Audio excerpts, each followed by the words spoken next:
Dear colleagues, this is an intumescent cataract. Let us watch the surgical steps. This is the main incision. It is a 2.8 millimeter incision. It's a posterior limbal incision. And now one side port is made about 3 clock hours away from the main incision on the left side. Now I am going to inject air bubble. I want to stain the anterior capsule with trypan blue dye. And here it is. This is the 0.06% trypan blue dye. The dye is sprayed evenly over all parts of the capsule so that the capsule stains nicely. This is a little bit of adrenaline, and now the dye is washed out. This is a 23 gauge Simcoe cannula. And now Capsulorhexis is to be done. This is hydroxypropyl methyl cellulose. Yes, I do not use sodium hyaluronate or any high molecular weight viscoelastic substance in intumescent cataracts. This is a side port on the right side of the main incision, 3 clock hours away. And now see the rhexis. I am introducing a 26 gauge needle, bent needle, and incising the capsule and making a curved C flap. You can see some translucent fluid has come out, indicating high intralenticular pressure. Now I am making a very small rhexis. I call it a mini rhexis. And now I am using a 23 gauge Simcoe cannula to remove some cortical lens matter to reduce the intralenticular pressure.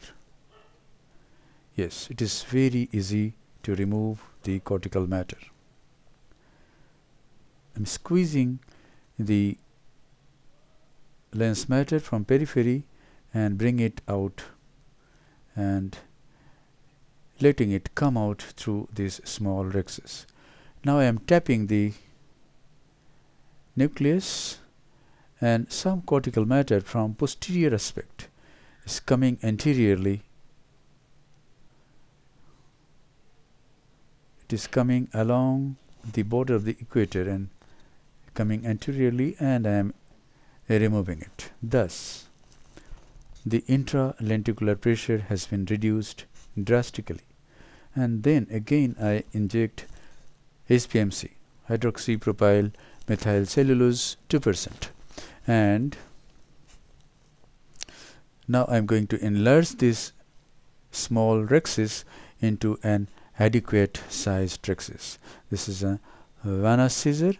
I cut the margin of this small opening, and now I take this ureter again and go along anticlockwise at a certain distance away from the margin of the dilated pupil. I try to maintain that distance all around, and thus I get a fairly round rhexis. Can you compare this with a femtorhexis? Yes, though it is not exactly circular, but it is a quite acceptable rhexis. Now this is a hard nucleus, and I am going to do direct job. So what I am going to do is I am going using FECO 2 mode.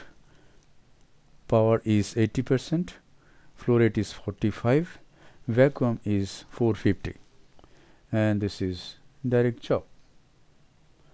Rotate the nucleus, hold it at another place, and chop it here. Rotate it again and chop at another place. In this case, what I am planning is I will divide the nucleus into pieces first, and then I will start emulsifying. Yes, now the nucleus has been divided about 4-5 fragments, and now I have started emulsifying each nuclear piece. phaco power 85%, flow rate 45 ml per minute, vacuum is 450 millimeter of mercury. The chamber is very stable. The bottle is about 5 feet away above the patient's eye.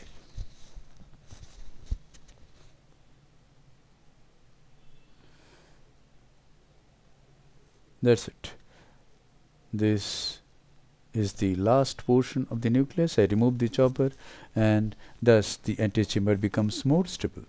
The posterior capsule goes behind, and I can safely emulsify the last piece. Now I am going to remove the cortical matter. I am using a 23 gauge Simcoe cannula. You can use whatever you want. You can use bimanual IA, you can use coaxial IA. The goal is to do a nice cleaning of the cortical matter.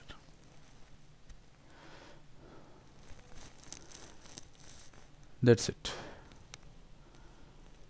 Cortical cleanup is done, and then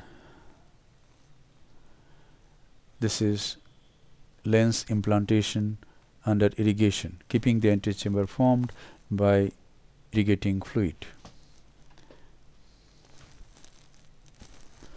And now whatever little bit of viscoelastic substance was there in the lumen of the cartridge is flushed out. You can see some fibers at around 5:30 o'clock. So I am using the Simcoe again, going to that fibers and removing it. So this is a very nice job. The lens is very nicely placed in the capsular bag. The case is concluded. Thank you very much for watching. Hope this video will help you in developing your surgical skills.